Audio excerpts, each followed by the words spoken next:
Sure, the Chicago Bears will be once again drafting very high in the NFL draft. Sure, the Blackhawks may have a superstar in their hands, but they will be drafting very high in the NHL draft coming up.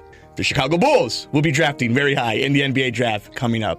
The Chicago White Sox, well, let's just say there's talks about going to a new city. And the Cubs, it was a heartbreaking end of September. The year may be coming to an end, and there may have been so many heartbreaks, but it's full of love here on the Sports Cubicle as we draw the end of 2023. I'm Mike Mercado. It is Devin Tingle. It is Paul Chivari. We hope each and every one of you is having a safe and wonderful end of 2023 and a joyous beginning of 2024. And we are here to talk about the year that was in sports. The champions, the triumphs, all the great moments that we saw on our beloved four and all the other major sports. But before we get to all that, why don't we take a listen on three of the big ones that we have been talking about here on the Sports Cubicle. Lowry searching, looking, finds Struce back to Lowry. There it is, three-pointer, won't go, rebound, Caldwell Pope. They're not going to foul. The Heat will let it play out. It's over. At last, the long wait is over. After 47 years, the Denver Nuggets can finally call themselves NBA champions. In one of the big moments, the Denver Nuggets, the Joker, won his NBA championship, his first NBA championship. But that wasn't the only first that we saw in the major sports. Why don't we take a look at what happened on the ice over in Las Vegas? 20 seconds remaining. The Golden Knights start to celebrate on their bench.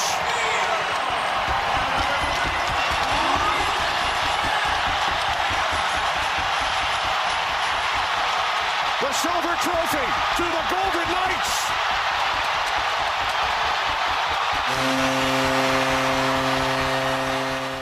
But that wasn't the only team to win their first championship in 2023. Why don't we see what happened in the desert of Arizona?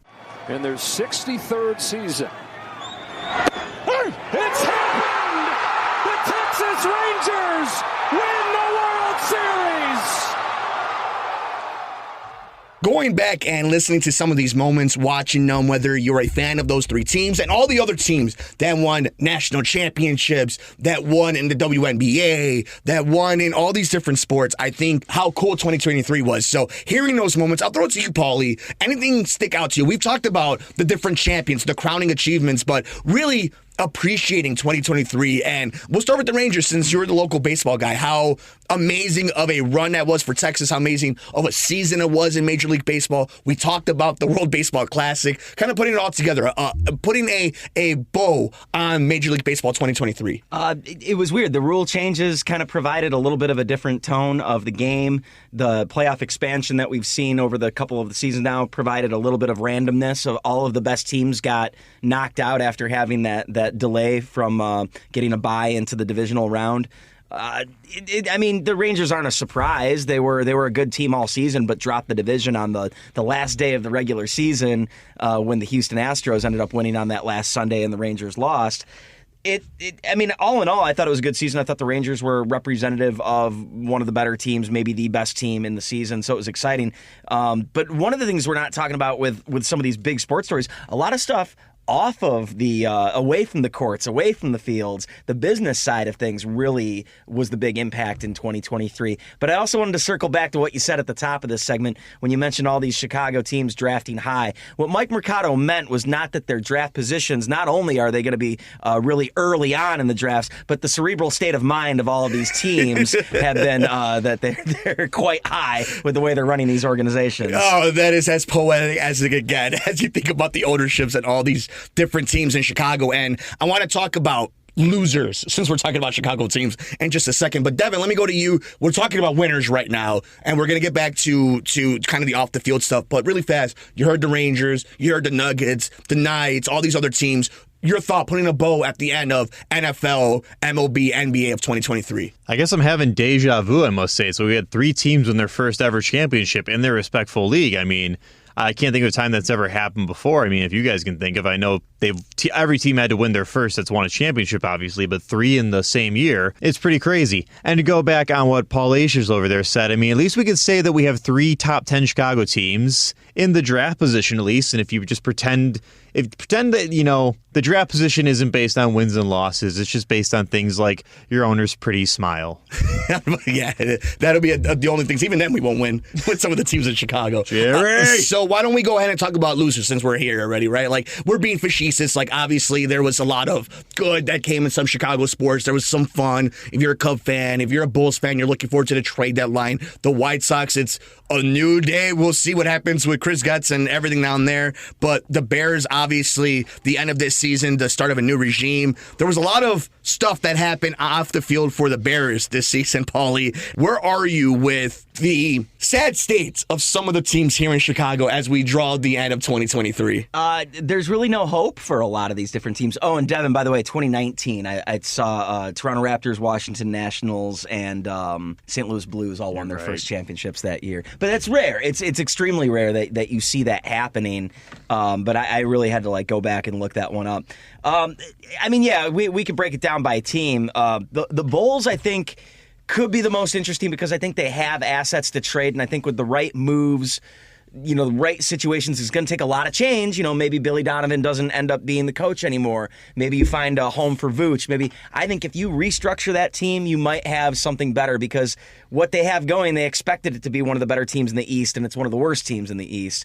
With the Cubs, we saw that they have a baseline that they just missed the playoffs by a hair. Yeah, they're major players for certain free agents, but as we're recording this, they haven't really hit on a big one yet.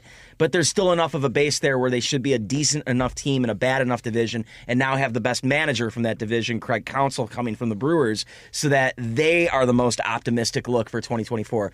White Sox are a wild card. We don't know exactly what this team is, but we know that they haven't been making the moves that are wowing you and impressing you. Sure, they could be a team that might be a surprise standout, but anything remotely close to a championship is laughable. Blackhawks have Connor Bedard, so yeah, they got to put a team around him, but they're still kind of in the early goings. And then the Bears, we got to know what they're going to do with their quarterback at the end of the season. Of course, they might be in another rebuild. We don't know. As we're recording this, Matt Eberflus might still have a job. There's another week left to go in the season. There's no way they're going to make the playoffs. We don't know if they're going to draft a quarterback with one of their draft picks early on. We don't know if they're going to trade Justin Fields, keep Justin Fields, build around Justin Fields, blow up the whole thing. We don't know if Ryan Poles is still going to have a job. They're going to sign Jalen Johnson. And when I was reviewing 2023, some of the big stories, I'd forgotten that Kevin Warren was hired in 2023. We haven't heard from him, that's why. Yeah, it was January when he got hired, and to me it feels like he's been here for a couple of years. And not just almost one full season. So I'm really glad, though, that you brought up some of the optimism for some of these teams if you're looking for that. Let's leave the negativity in 2023 moving into 2024. So, Paul, before we turn the calendar, let's leave a grievance back here and let's look forward to the future. So before we do that, what was the one thing that disappointed you the most in the year 2023 with a Chicago sports team, an international sports team, something that emotionally or personally impacted you and as a fan that you want to leave back in this year and you want to look forward into 2024? It could be the White Sox, it could be whatever. I have so many to choose from. I know. Do I choose the White Sox losing 100 games when they were expected to be decent? Do I choose, me personally, Manchester City winning the European Cup? Do I choose the Raiders actually going through with Josh McDaniels?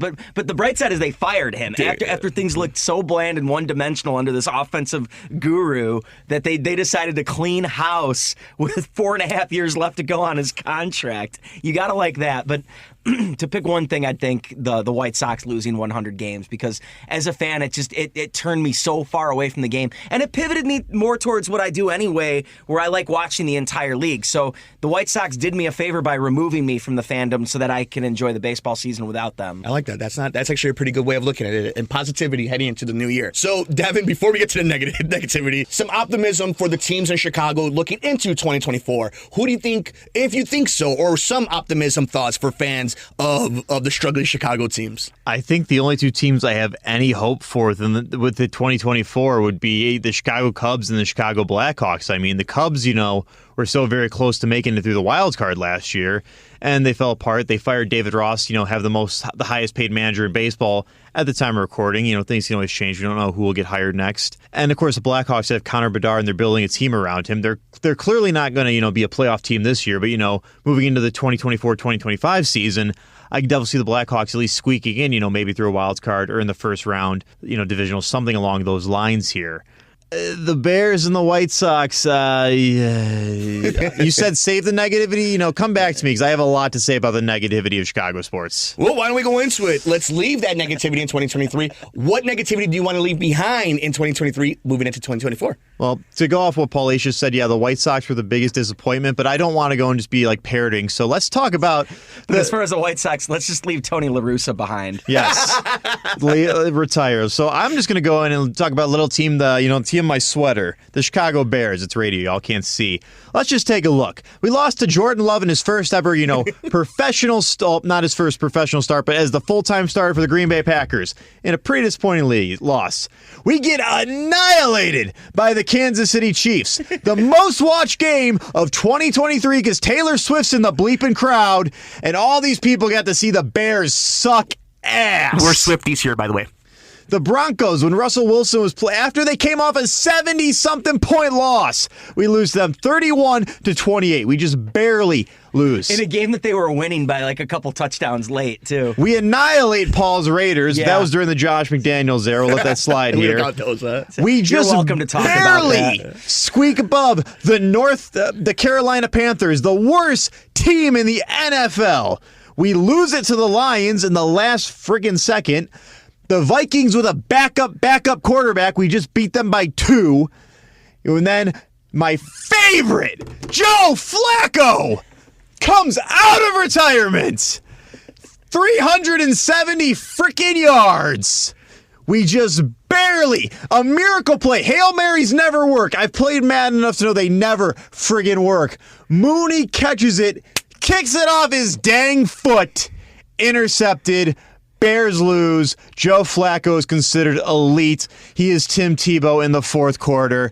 Freaking clean house. Fire Getsy. Fire Eberflus. Fire everybody. Oh, that's on my t-shirt here, too. Get rid of all of them. I am done. I want to be optimistic. But unless we clean house in the Chicago Bears up at Hallis Hall, no optimism. To be fair, it's the worst week of the season so far. It's funny that the Browns are the team that's like beating up on the Bears right now. But something that kind of flashed on my Facebook timeline, it was showing the Hail Mary from 2001 where the Bears the Bears tied the Browns to go to overtime, and then Mike Brown gets the interception. But then it was so long ago. You ever have deja vu? So if you're looking for some optimistic views for, let's say, the Chicago White Sox, I think for White Sox fans, the organization, this is a chance to prove to your fan base, to choose to the critics, to show everyone that you are serious about real structure and foundational change. We know that you can't really say that without a smile on your face and a little bit of a giggle, but this is the optimistic view of if it's going to happen, if there's an opportunity to prove to your fandom that you're serious about it, it's this moment right now. For the Chicago Bears, it's simple. You have choices. You have moves that are going to be frustrating. You have moves that are going to make people upset, that's going to break people's hearts, that's going to question whether or not people believe in your ability. But you have options. You have decisions to be made, and I think you have some talent that if you make the right choices, you could put yourself in a winning position. For the Chicago Blackhawks, is just go all in on Connor Bedard. Don't mess this up. Just make sure the fan base is back. You've done your best as an organization to make sure that you right any of those sins that your organization has done. Stay with that. Keep doing that. Stay on track. And if the Chicago Bulls are any indication of what the White Sox might have in hand, it's frustrating, it's tough, but again, you have to trust that the minds that are there are smart, are intelligent enough to make the right moves. For Bulls fans, it's simple. You got to hope that they just tank and dump all the salary and start over. Start fresh and hope that you can find your superstar. For the Chicago Cubs, it's simple. It's right there for you in the taking, but you have to make a move. You have to be aggressive enough to know that every opportunity is not guaranteed. And if right now a manager that you really believe in fell in your lap,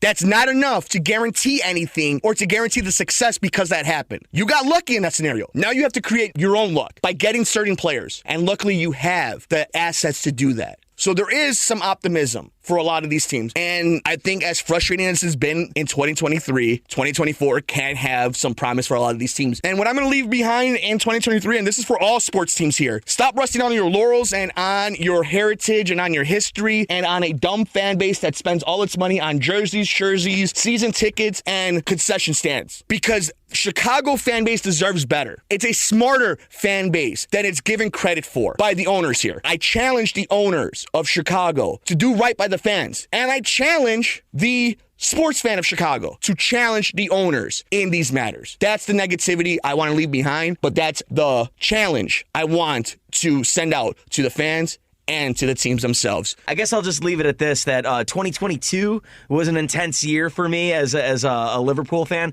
2023 was not as good in the first half of the year, but the second half has been great. They're looking like that they might be competing for another title again this year. So that's where I'm leaving my negativity. I'm leaving 2023 Liverpool in 2023. And his fantasy football team in 2023. That too. You make me sick. 2023 has been awesome. It has been a wonderful growth for the show.